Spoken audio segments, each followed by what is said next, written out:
በጣም ወደዋለሁ፣ ግን እንደምወደው አያውቅም።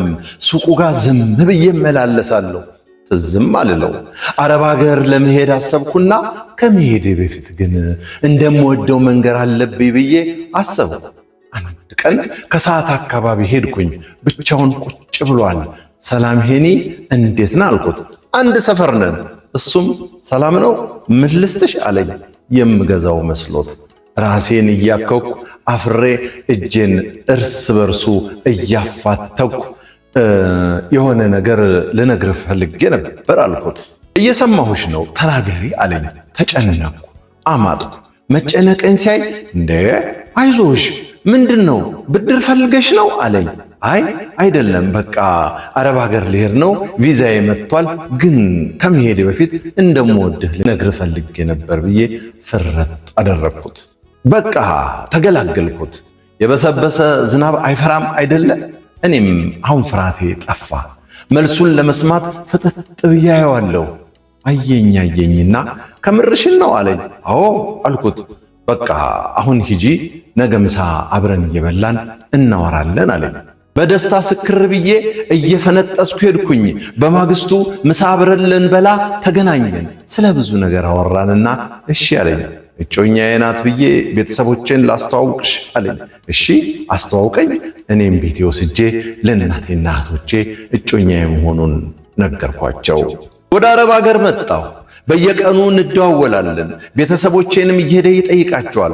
ቁም ነገረኛ ወንድ ስላገኘው ፈጣሪን አመሰገንኩ። ደሞዝ ስቀበል በሱ በኩል ነው የምልከው። ለቤተሰቦቼ ጤፍ ገዝቶ በርበሬ፣ ሽሮ ሁሉንም ገዝቶ ይሰጣቸዋል። የተረፈውን በሱ አካውንት ያስቀምጠዋል። አንድ ቀን ግን ምን አለኝ?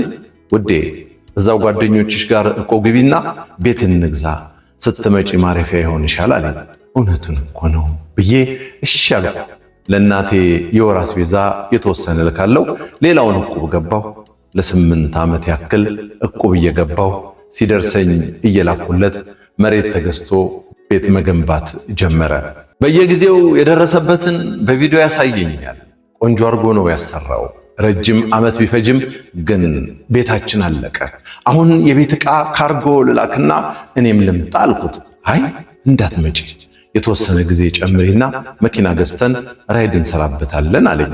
ደክሞኛል፣ እጮኛዬም ቤተሰቤም ናፍቀውኛል፣ ግን ግድ አለኝ። እያዘንኩ ሌላ ዓመት ጨመርኩ። አሁንም እቁብ ገባሁ። የደረሰኝን ሰብስቤ ለሱ ልካለሁ። መኪናም ተገዛ። የቤት ዕቃ ትልቁን ፍሪጅ፣ ስቶቭ፣ ልብስ ማጠቢያ፣ ማብሰያ፣ ብርድ ድስቶች፣ መጥበሻ በአይነት ገዝቼ ላኩለት። ብርድ ልብስ፣ አንሶላ፣ መጋረጃ የቀረኝ ነገር የለም። ብቻ ካርጎ የላኩት ደርሶት ሁሉንም ቤታችን ውስጥ አስቀመጠው። አሁን የቀረው የኔ መሄድ ብቻ ነው። ለሱ ልብስና ጫማ አንድ ሻንጣ ሙሉ ገዛሁለትና አገሬ ገባሁ። ተቀበለኝ። እናቴ ቤት አደረሰኝ። በማግስቱ አገኘሁትና ቤታችንን አሳየኝ አልኩት። ይቅርታ ሳልነግርሽ ቀርቼ ነው፣ ኪራይ ምርር ብሏቸው እስክትመጣ ብለው ቤተሰቦቼ ገብተውበታል አለኝ። በጣም ነው የተናደድኩት። እሺ አሁን መጥቻለሁ፣ እንዲወጡ ነገራቸውና ቀለበት አስረን ቤታችንን እንግባ አልኩት። እሺ ጊዜ ስጭኝ አለኝ። መኪናውስ ስለው ወንድሜ ራይድ እየሰራበት ነው አለኝ። ግራ ገባኝ። 8 ዓመት ሙሉ የከሰርኩ ሆኖ ተሰማኝ። ሊያታልለኝ ፈለገ ይሆን እንዴ? ቤትም ስነግራቸው እሱ ጋር ስትጀምሪ ያላማከርሽንም ምንም የምናውቀው ነገር የለም አሉኝ። አውላላ ሜዳ ላይ ብቻዬን የቆምኩ መሰለኝ። ከአረብ ሀገር ከመጣው በኋላ እኔ እንገናኝ ካላልኩት ወይም ሱቁ ጋር ካልሄድኩ አያገኘኝም፣ አይደውልልኝም። ስለ ቤቱና ስለ መኪናው ማውራት አለብን። ዝም አልከኝ እኮ ንብረቴ እኮ ነው አልኩት። ሁለቱም በእኔ ስም ነው ያለው አለኝ። የተንኮል ሳቅ እየሳቀ እና ልትክደኝ ነው አልኩት። አይ አልክድሽም፣ ካልካድከኝ ንብረቴን ስጠኛ አልኩት። ቤተሰቦቼን የት ልጣላቸው? በዚህ የተነሳ እንኳን ስለ ፍቅር ልናወራ ጸባችን ከረረ። እናቱ ጋር ሄድኩኝ። አረብ ሀገር ሄጄ እንደሰራሁት አንቺም ታውቂያለሽ። ንብረቴን ስጡኝ ብዬ አለቀሱ። ልጄን አጨቅጭቂው፣ ጧትና ማታ ቆሞ ያሰራሁት የልጄ ቤት ነው አለችኝ። እንደ ካዱኝ ገባኝ። በደህና ጊዜ ወንድም እንኳን የለኝም። ደካማ እናትና ታናናሽ እህቶች ናቸው ያሉኝ። ሰዎች አማከርኩ። ብትከሺውም ሕግ ማስረጃና መረጃ ብቻ ነው የሚፈልገው። አንቺ ደግሞ ምንም መረጃ የለሽም አሉኝ። ለአንድ ሳምንት ገዳም ሄድኩኝ። እዚያ ተደብቄ አለቀስኩ። እግዚአብሔር ፊት ደም እንባ ነባሁ። ያለኝ አቅም ማልቀስ ብቻ ነበርና ተመልሼ መጣሁ። ኑሮን እንደ አዲስ ከዜሮ ጀመርኩ። የድግስ ወጥ ሰራለሁ፣ ልብስ አጥባለሁ፣ የቀን ሥራ ሰራለሁ። ሐዘንና ስራዬ ከሰል አስመሰሉኝ። ያየኝ ሁሉ ይደነግጣል። እሱ በቃ ረሳኝ። ንብረቴን ወስደው ጽድት ብለው ይኖራሉ። ለእግዚአብሔር አልቅሼ ስለነገርኩት የእሱን ፍርድ ጠብቃለሁ። እስከዛው ያገኘሁትን ሥራ ሰራለሁ።